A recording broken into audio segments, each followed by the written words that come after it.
The doctors couldn't believe what their eyes were seeing.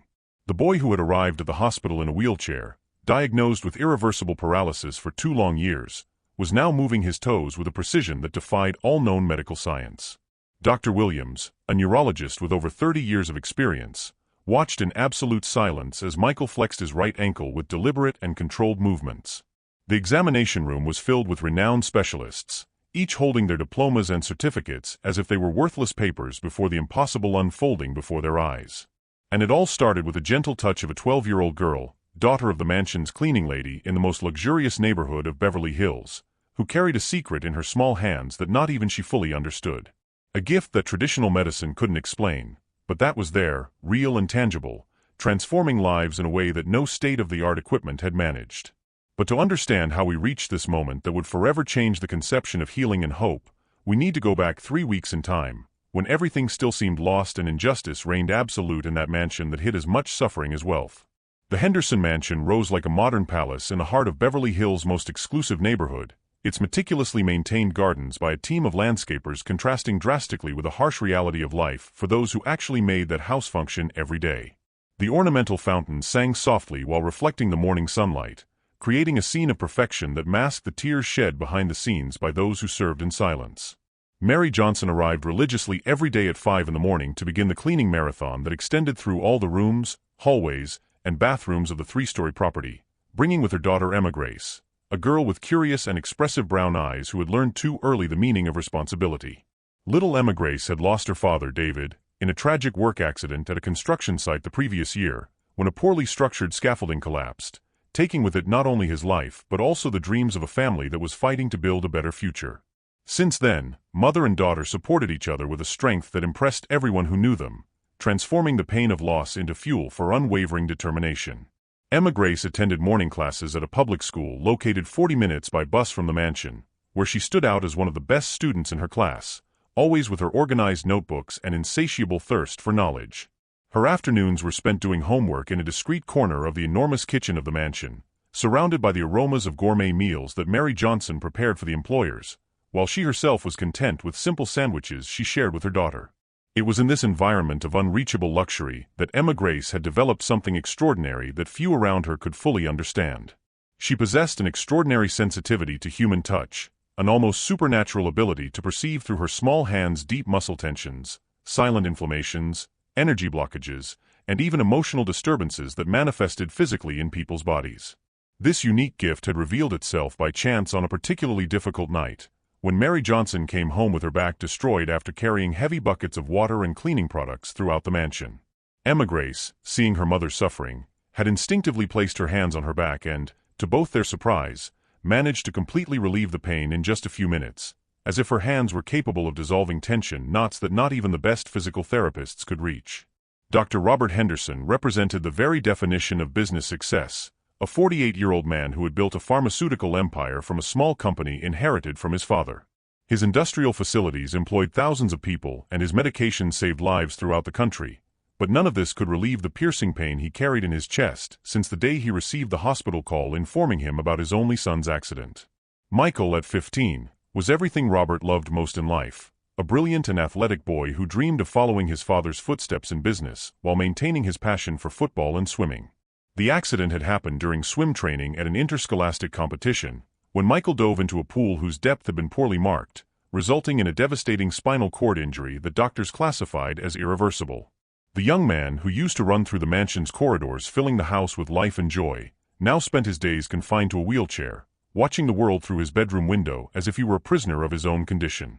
Michael had become a shadow of himself, refusing visits from friends, abandoning his studies, and rejecting any attempt at therapy or rehabilitation, as if he had completely given up on his own life. Dr. Henderson, consumed by devastating guilt that corroded him from within like emotional cancer, had become a completely different man from the loving and present father he used to be. He took refuge in work obsessively, arriving at the office before sunrise and returning only in the early morning hours, as if physical exhaustion could anesthetize the emotional pain that tormented him constantly. In the rare moments he was home, Dr. Henderson treated the staff with cutting coldness and constant impatience, as if the presence of any joy or normalcy was an affront to his son's suffering.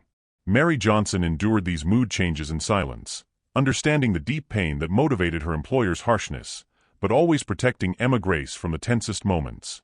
The third figure completing the power triangle in the mansion was Victoria Sterling, Dr. Henderson's second wife, a 42-year-old woman whose artificial beauty was surpassed only by her natural cruelty. Victoria had married Robert 2 years before the accident, clearly attracted by the wealth and status that marriage provided, but completely unprepared to deal with the complexities of being stepmother to a traumatized teenager. She saw Michael more as an inconvenient obstacle in her luxurious life than as a stepson who needed support and understanding.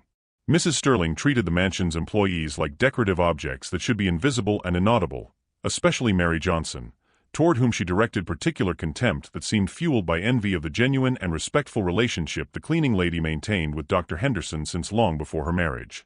She constantly humiliated Mary Johnson for completely trivial reasons, criticizing her posture, work speed, how she organized objects, always looking for imaginary flaws that could justify her constant dismissal threats. For Victoria, Emma Grace was even more unacceptable, a child who dared to exist in the same space as her wealth, study in her mansion's kitchen, breathe the air of her property. If you're getting emotional with this story of struggle and overcoming, don't forget to subscribe to the channel and hit the bell icon so you don't miss any of our stories that touch the heart and remind us of the power of human kindness. The apparently immutable routine of the Henderson family was completely broken on that sunny Thursday afternoon, when Emma Grace, observing that her mother was visibly exhausted after a particularly difficult morning of work, decided to take responsibility for cleaning the mansion's upper floor alone so they could finish the service early. It was something she had done a few times before, always with extreme care not to bother anyone and not to touch any of the employer's personal objects. While wiping down the marble staircase railings that led to the bedrooms, Emma Grace heard a muffled and distressing sound coming from Michael's room, a deep moan of pain mixed with frustration that made her immediately stop everything she was doing. It was a sound she had never heard before, but that instantly awakened in her heart an irresistible compassion that overcame any fear of the consequences of disobeying her mother's strict orders. Contradicting all of Mary Johnson's explicit warnings to never, ever disturb family members, Emma Grace approached Michael's carved wooden door with silent steps and gently knocked, asking with her soft child's voice if everything was okay inside. The silence that followed was so profound that Emma Grace thought she had imagined the sound, but then she heard Michael's hoarse and surprised voice asking who was outside. When she identified herself as Emma Grace, Mary Johnson's daughter, there was a long pause before Michael, moved by a curiosity he hadn't felt in a long time, decided to open the door to see who this girl was who showed genuine concern for his well-being. It was their first true encounter, and Emma Grace saw for the first time the young man in his motorized wheelchair, with his face contorted in pain due to constant cramps and spasms that tormented his paralyzed legs, a silent torture that no medication could completely relieve. Michael, in turn, saw before him a small girl with intelligent and kind eyes, wearing a simple but impeccably clean school uniform, holding a cleaning cloth in her hands as if it were the most natural thing in the world. There was something in her presence that radiated inexplicable peace, a serenity that Michael hadn't experienced in a long time. Without any hesitation or embarrassment, Emma Grace offered her help, explaining naturally that she had learned to do special massages that always relieved her mother's pain after long days of heavy work, and that maybe she could help him too with his cramps. Michael, who had rejected countless offers from renowned physical therapists and rehabilitation specialists, felt strangely inclined to accept the offer from this unknown girl, perhaps because she didn't carry the weight of medical expectations or family pressure that he had learned to fear. There was a disarming honesty in her proposal, a simplicity that contrasted completely with the suffocating complexity of treatments he had rejected. When Emma Grace asked permission to touch his legs, Michael hesitantly agreed, not expecting much beyond maybe a few minutes of distraction from his monotonous routine of suffering. What happened next challenged everything he thought he knew about his own body and condition. The moment Emma Grace's small hands made contact with his legs through his sweatpants, Michael felt something he could only describe as a gentle electric current running through his numb muscles. It wasn't pain, nor exactly pleasure, but a completely new sensation that seemed to awaken parts of his body he had given up as dead forever.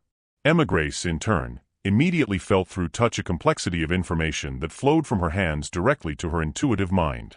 She could perceive that the muscles, although visibly atrophied from lack of use, still maintained surprising vitality in their deepest fibers.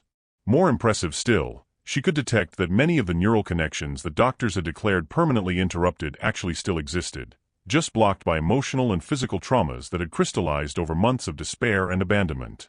While her hands worked with a technique that seemed to come from ancestral knowledge stored in her DNA, Emma Grace felt as if she were undoing invisible knots, dissolving energy barriers that prevented communication between Michael's brain and his lower extremities.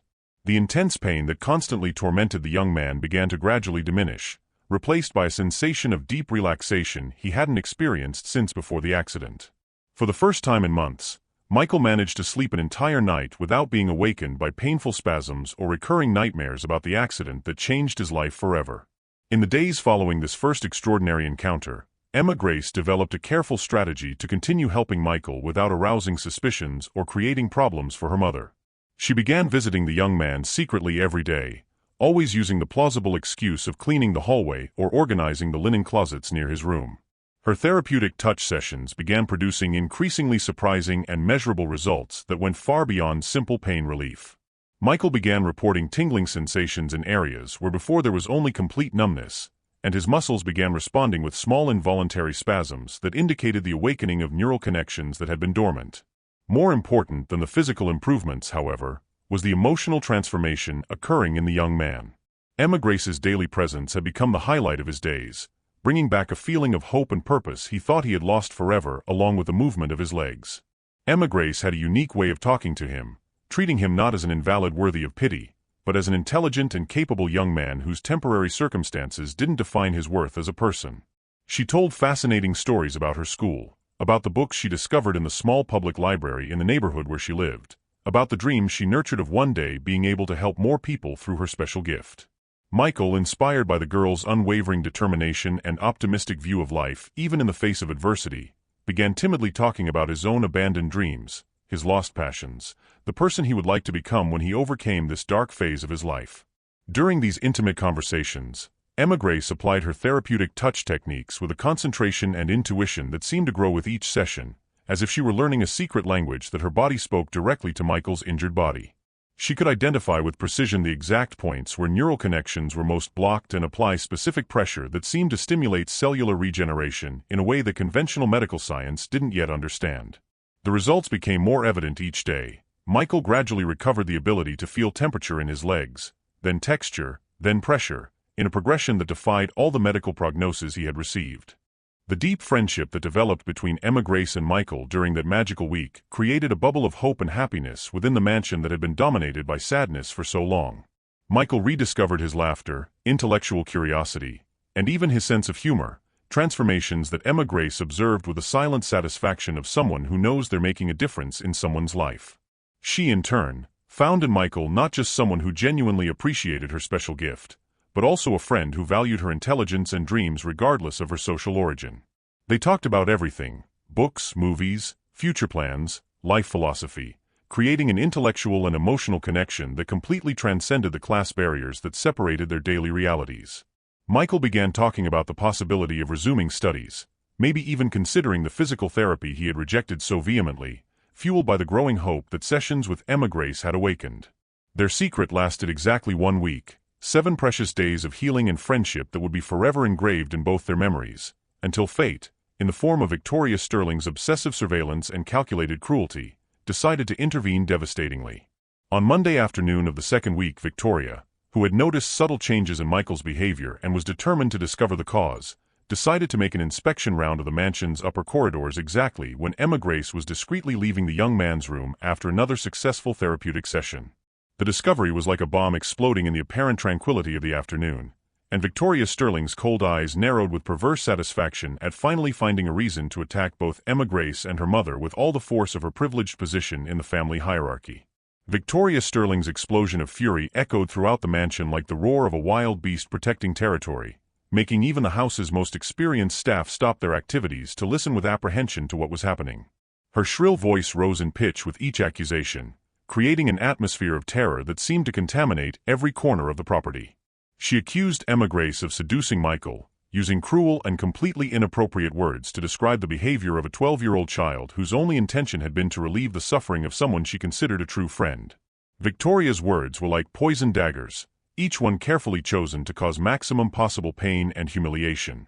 She called Emma Grace a shameless girl, opportunist, creature without education who doesn't know her place, creating a distorted and disgusting narrative that transformed an act of pure kindness into something sordid and calculating.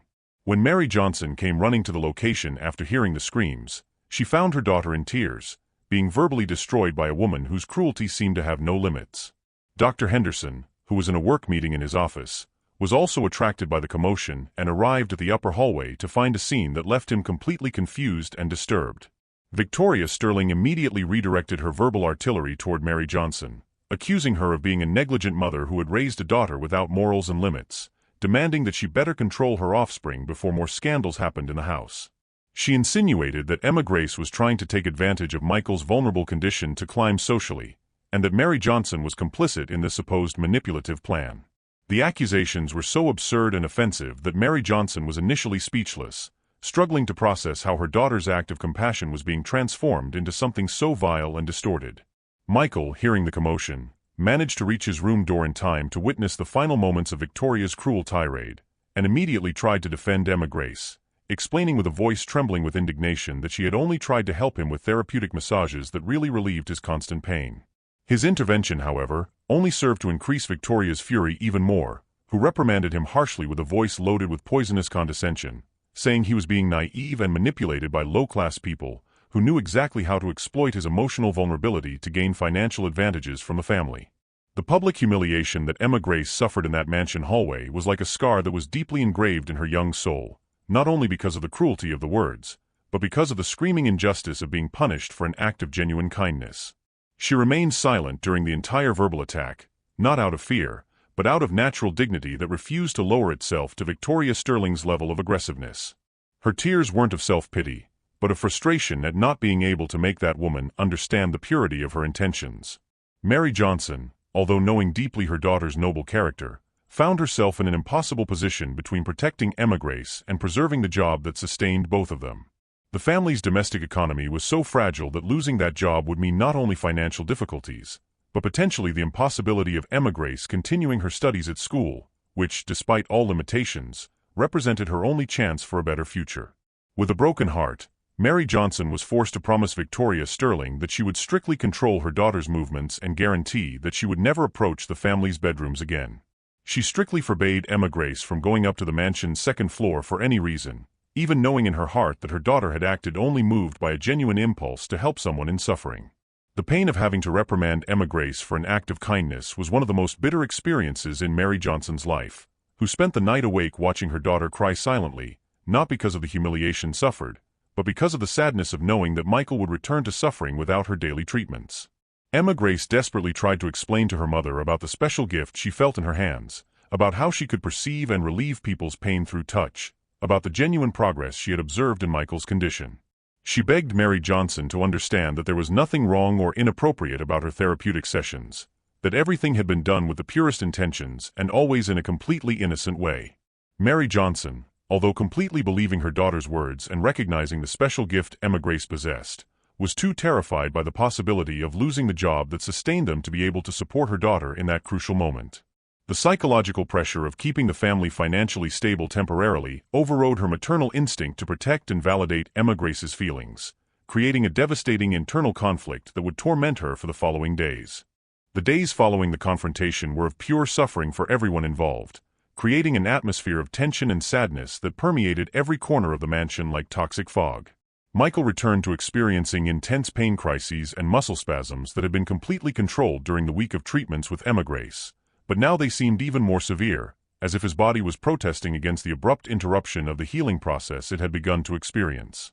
He desperately asked, several times a day, to see Emma Grace, going so far as to beg Victoria Sterling to reconsider her position, trying to explain in detail how the therapeutic sessions had significantly improved his quality of life. His pleas, however, were systematically ignored or received with disdain by Victoria, who had completely convinced herself that she was protecting Michael from some kind of elaborate manipulation.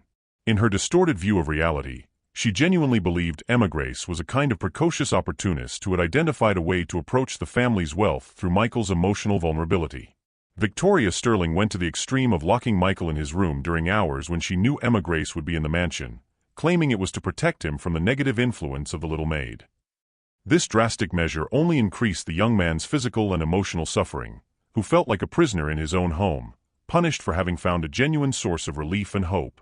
Dr. Henderson, during this entire tumultuous period, remained completely oblivious to the drama unfolding in his own house, immersed in his obsessive work routine that had become his only way to escape the emotional pain he had carried since his son's accident. He only came home to dine in silence, avoiding any meaningful conversation, and then isolated himself in his private office until the early morning hours, reviewing financial reports and contracts as if his life depended on them. This complete emotional absence meant he was missing not only Michael's condition deterioration, but also the opportunity to understand what had really happened between his son and Emma Grace. His paternal neglect, though unconscious, was allowing Victoria Sterling to make arbitrary and cruel decisions that deeply affected Michael's well-being. Emma Grace, in turn, developed a deep melancholy that her mother observed with growing concern. The girl, who had always been naturally optimistic and resilient, began questioning the value of her special gift if it could be so easily misinterpreted and transformed into reason for punishment. She spent hours sitting in the kitchen, looking toward the stairs that led to the second floor, as if she could send telepathic healing waves to Michael just through the force of her will. During nights, Mary Johnson frequently found Emma Grace awake, looking out the window toward Michael's room, worried about the suffering she knew he must be experiencing without her treatments. The situation became completely unsustainable on a particularly dramatic dawn, when Michael had such a severe pain crisis that his desperate screams woke the entire house. Victoria Sterling, in total panic and not knowing how to help him, was forced to call Dr. Henderson from his office for the first time to deal with the medical emergency. When the father finally arrived at his son's room, he found Michael in a deplorable state, sweating cold and practically convulsing with pain, a vision that deeply shocked him and forced him to confront for the first time in months the devastating reality of his son's condition. Instead of seeking to understand the causes of the sudden worsening in Michael's state, Victoria Sterling immediately took the opportunity to intensify her accusations against Mary Johnson and Emma Grace. She alleged, with dramatic conviction worthy of a professional actress, that they had meddled with things they didn't understand, and caused some kind of deterioration in Michael's neurological condition through their supposed amateur manipulations. Her words were so convincing and loaded with false medical concern that Dr. Henderson, in his state of paternal despair and lack of complete information, began seriously considering the possibility that the employees had somehow harmed his son. The seed of distrust planted by Victoria found fertile ground in Robert's tormented mind, who was desperate to find someone to blame for Michael's continued deterioration. Dr. Henderson spent the entire night watching his son suffer, administering pain medications prescribed by doctors, but seeing little relief in symptoms that seemed to be intensifying with each passing hour. For the first time in months, he really looked at Michael, not just as a constant reminder of his own guilt, but as his son who desperately needed help and understanding. The pain in the young man's eyes was almost unbearable to witness, and Robert felt an explosive mixture of paternal despair and anger directed at anyone who might have contributed to that suffering. When morning finally came, bringing only partial relief to Michael's spasms, Dr. Henderson had made a decision that would drastically change the course of events. Influenced by Victoria Sterling's venomous insinuations and the psychological need to find a scapegoat for his own sense of powerlessness, he decided it was time to take a drastic measure to protect his son from any external influence that might be harming his recovery. The decision was made in a moment of extreme emotional vulnerability, when his capacity for rational judgment was completely compromised by the combination of lack of sleep, emotional stress, and his wife's skillful psychological manipulations. The next morning, he called Mary Johnson for a conversation in his personal office, a formal and intimidating environment with shelves full of diplomas and certificates, where he usually conducted his career's most important business meetings. The choice of location wasn't casual. Dr. Henderson wanted to immediately establish a power dynamic that made clear this wasn't a conversation between equals, but rather a final judgment where he held all authority. Mary Johnson entered the office with trembling hands, already sensing that something terrible was about to happen, but still hoping she could somehow explain the situation and protect both her daughter and her job. Dr. Henderson, sitting behind his mahogany executive desk, looked at her with a coldness that cut like ice, his eyes reflecting a hardness she had never seen before in all the years she had worked for the family. When he finally spoke, his voice was loaded with implacable authority that admitted no questioning or appeals. He informed, with calculated cruelty that seemed rehearsed, that she and her daughter were dismissed immediately, effective that exact moment, without possibility of reconsideration or negotiation. The words came out of his mouth like death sentences, each syllable carefully articulated to cause maximum possible emotional impact. Dr. Henderson formally accused Mary Johnson and Emma Grace of inappropriate and unprofessional behavior, alleging they had interfered in delicate medical matters without qualification or authorization, putting Michael's health and well-being at risk through their irresponsible and potentially dangerous actions. He went so far as to suggest he might consider legal action if he discovered the supposed interferences had caused any permanent damage to his son's medical condition. The accusations were so unfair and distorted from reality that Mary Johnson felt as if the ground was disappearing under her feet, her mind struggling to process how years of loyal and dedicated service were being erased by completely unfounded accusations. She tried timidly to explain that Emma Grace had only tried to help Michael with simple massages to relieve his pain, but Dr. Henderson interrupted her abruptly, saying he didn't want to hear excuses or justifications for what he considered a serious violation of the trust he had placed in her as an employee. He ordered both to leave the property immediately, taking only their personal belongings, and warned that any attempt at future contact with Michael would result in severe legal measures. The coldness and cruelty with which Dr. Henderson conducted the dismissal revealed how much pain and psychological pressure had transformed a man who was once fair into someone capable of destroying innocent lives in the name of misdirected protection of his son. Emma Grace, upon hearing from her mother the devastating account of the meeting in the office, felt her world completely collapse around her like a house of cards being knocked down by violent wind. Not only would she lose forever the chance to continue helping Michael, someone who had become genuinely important in her life, but her mother would lose the job that sustained them and represented their only source of stable income. The injustice of the situation was so glaring that Emma Grace felt momentarily lost, questioning for the first time in her life whether there really was any meaning in trying to do good in the world when kindness could be so easily misinterpreted and punished so severely. The tears running down her face weren't just of sadness, but of deep frustration that came from premature understanding of how cruel and unfair the world could be to those who didn't possess power or status to defend themselves.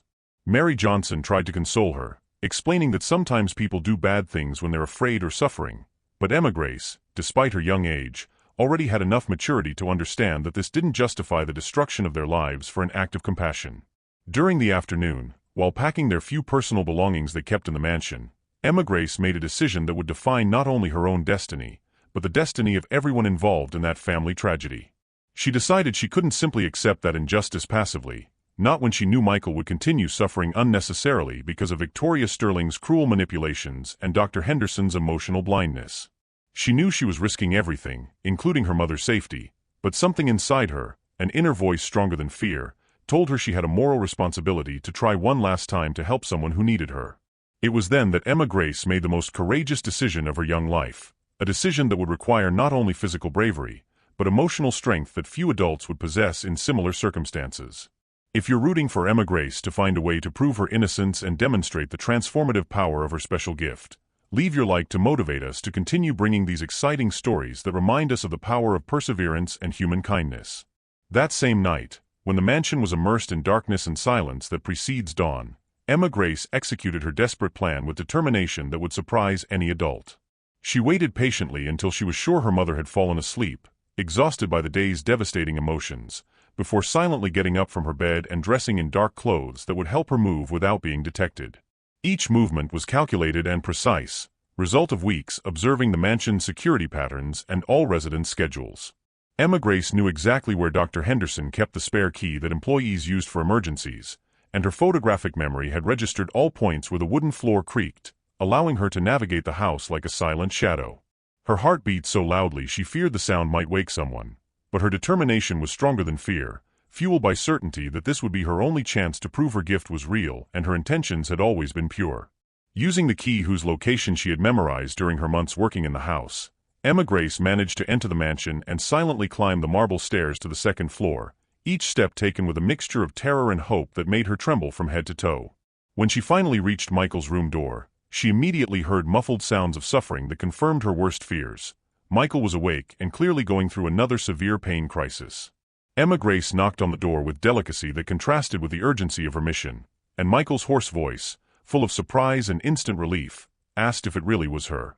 When the door opened, Emma Grace saw Michael in an even worse state than she had imagined, his pale face contorted with pain, his hands gripping the wheelchair arms with desperate force, his entire body trembling with spasms that seemed to be tearing his muscles from within. The reunion between Emma Grace and Michael was charged with emotion so intense that both were initially speechless, communicating only through looks that expressed all the injustice they had suffered and all the hope they still kept alive. Michael, with tears in his eyes that mixed physical pain and emotional relief, held Emma Grace's small hands as if she were an angel who had descended from heaven to save him from his endless suffering. Emma Grace quickly explained in whispers the desperate situation they found themselves in, that this would definitely be her last opportunity to help him before being forced to disappear forever from his life. She asked him to trust her completely, more than he had trusted before, because this time she would need to connect with her gift in a deeper and more powerful way than she had ever attempted. Michael, even through his excruciating pain, managed to articulate his eternal gratitude for the courage Emma Grace was demonstrating by risking everything to help him once more. He promised that, no matter what happened after that night, he would do everything in his power to ensure the truth about Emma Grace's kindness and extraordinary talent was recognized by everyone. Emma Grace positioned her hands over Michael's legs with concentration and seriousness he had never seen before, her young face assuming an expression of mature determination that seemed to belong to someone much older and more experienced. She closed her eyes and connected with her intuition in a deeper and more complete way than she had ever tried, as if accessing power reserves she didn't even know she possessed. This time, the energy that flowed through her hands was different from all previous sessions, more intense, more directed, more transformative. It was as if all previous treatments had been just preparatory exercises for this crucial moment, where everything she had learned about her gift would be put to the ultimate test. Michael began feeling sensations that transcended everything he had experienced since the accident, not just the familiar pain relief, but a kind of electrical awakening that seemed to be restoring neural connections that doctors had declared permanently lost. The sensation was so intense he initially feared it might be some kind of pain-induced hallucination, but gradually realized something genuinely extraordinary was happening in his body. Emma Grace kept her hands firmly positioned, her deep and controlled breathing indicating she was in an almost meditative state of concentration, channeling all her vital energy toward the healing process that was occurring. It was then that the miracle happened. For the first time in 2 long years, Michael felt a clear and unmistakable electrical impulse travel down his spine, followed by a sensation of voluntary movement in his feet that made him cry out in surprise and joy. The movement started with the big toe of his right foot, which flexed slowly but in a completely controlled and intentional way, followed by the other toes and finally movement of the entire ankle. Michael looked at his feet with an expression of absolute disbelief, as if witnessing a miracle that defied all laws of medicine and physics. Emma Grace opened her eyes and saw the movements her hands had helped restore, feeling a mixture of triumphant joy and overwhelming responsibility for the power she had discovered in herself. Both remained silent for a few moments, processing the magnitude of what had just happened, before Michael could articulate in words his gratitude and amazement. The movements became progressively more evident and controlled. Michael could move both feet, flex his ankles, and even feel the pressure of Emma Grace's fingers when she touched his legs to test his sensory reactions. It was precisely at this moment of absolute triumph that fate decided to intervene once more, in the form of Dr. Henderson, who had returned early from an emergency meeting at his company and decided to check on Michael's condition before retiring to his office. When Dr. Henderson opened Michael's room door, expecting to find his son sleeping or perhaps suffering another nighttime pain crisis, the scene before his eyes left him completely paralyzed for several seconds. His first reaction was instant and absolute fury upon seeing Emma Grace in the room, interpreting her presence as a direct violation of his explicit orders and an unacceptable invasion of his private property. The rage that had accumulated during days of worry and frustration with Michael's condition exploded like a volcano, and he was about to expel Emma Grace from the house with verbal violence she would certainly remember for the rest of her life. But before Dr. Henderson could articulate even one word of his fury, Michael shouted with a voice full of joy and urgency, "Dad, look. I can move my feet. Emma Grace did it. She really did it."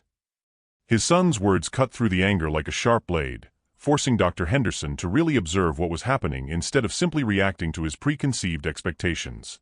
When he saw Michael moving his feet and ankles with clear and controlled movements, all fury instantly transformed into shock and absolute disbelief.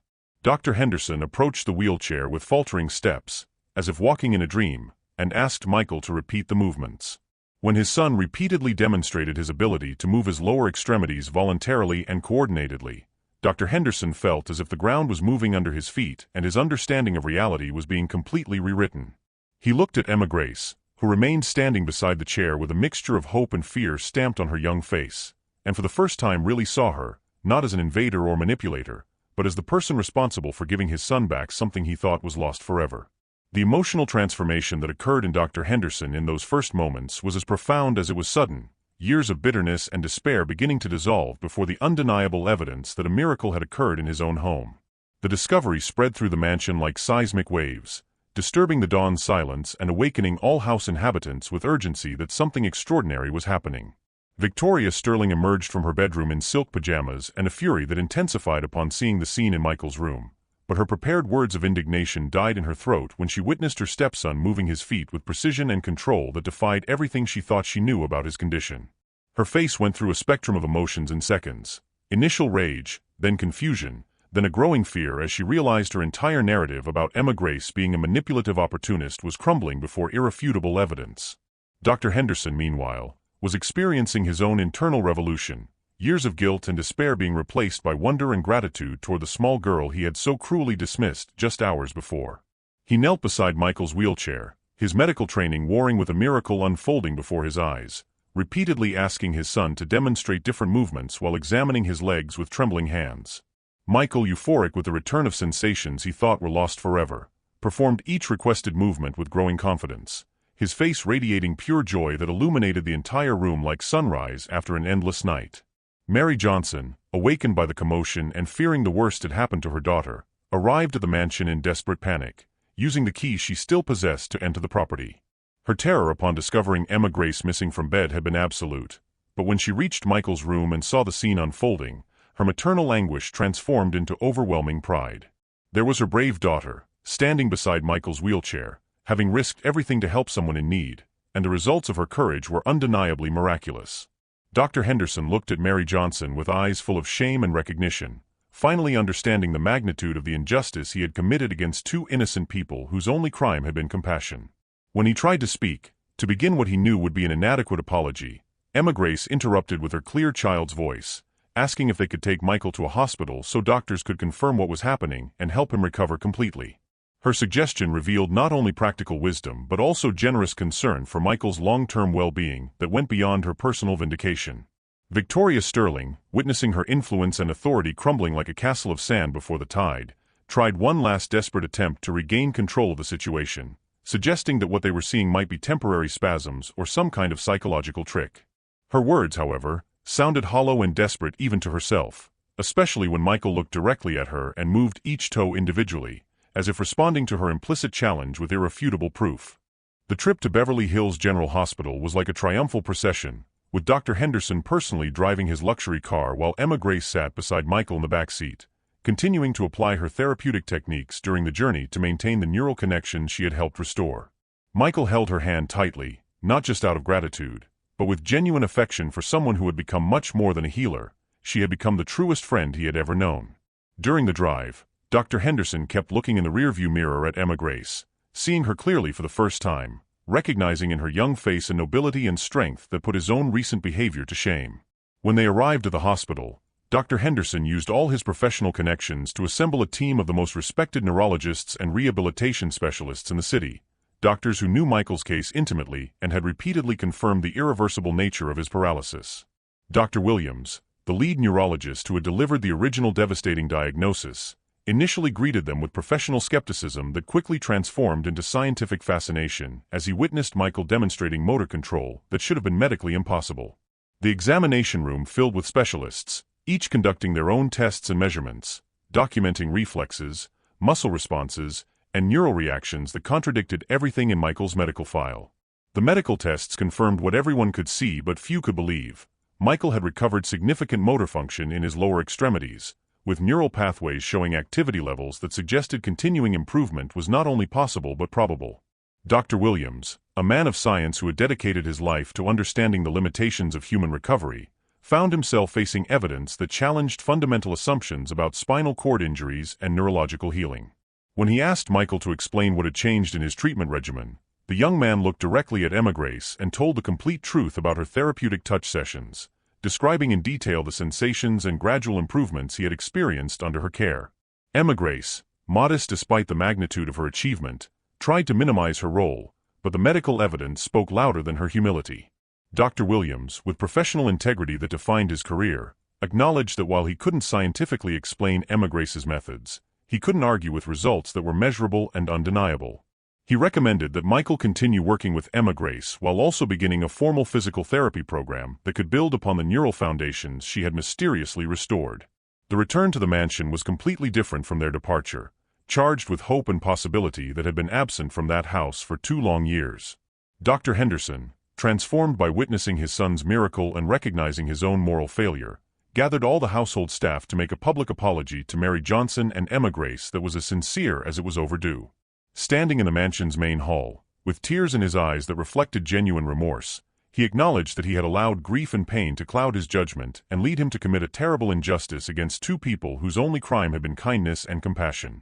He formally reinstated Mary Johnson with a significant salary increase and offered Emma Grace a scholarship fund for her education, recognizing that her extraordinary gift deserved nurturing and development. More importantly, he asked both for forgiveness, admitting that their dignity and integrity had remained intact while his own had been compromised by his failure to see the truth. Victoria Sterling, faced with the complete collapse of her position and the undeniable evidence of her cruelty, made a final attempt to maintain some dignity by offering what she probably considered a gracious concession. However, her words rang hollow against the background of restoration and healing that filled the mansion, and everyone present recognized her attempted reconciliation as too little, too late. The weeks that followed were marked by Michael's remarkable recovery, guided by Emma Grace's continued therapeutic sessions combined with professional medical support that built upon her mysterious healing work. Michael not only regained complete mobility in his legs but returned to physical activities with enthusiasm that surpassed his condition before the accident, as if Emma Grace's touch had not only healed his body but renewed his entire spirit. Dr. Henderson, profoundly changed by the experience, became a different man, present, engaged, and deeply grateful for the second chance he had been given with his son. He established a foundation dedicated to researching alternative healing methods, with Emma Grace as its first scholarship recipient, ensuring her gift would be studied and developed under proper guidance. Mary Johnson found herself not just reinstated but elevated to head of household staff, with respect and authority that reflected her years of loyal service and unshakable integrity. Most importantly, the friendship between Emma Grace and Michael deepened into something that transcended social barriers and age differences, a bond forged in adversity and strengthened by mutual respect and genuine affection. If this story of courage, redemption, and the triumph of good over injustice touched your heart, please leave a comment sharing what lesson you'll take from Emma Grace's incredible journey, and don't forget to subscribe to our channel for more inspiring stories that remind us that sometimes the smallest hands carry the greatest power to heal and transform lives. Emma Grace's story teaches us that true nobility has nothing to do with wealth or status, but everything to do with the courage to do what's right even when the cost seems unbearably high, and that miracles often come through the most unexpected people in the most impossible circumstances, proving that compassion and determination can overcome any obstacle when guided by pure intentions and unwavering faith in doing good.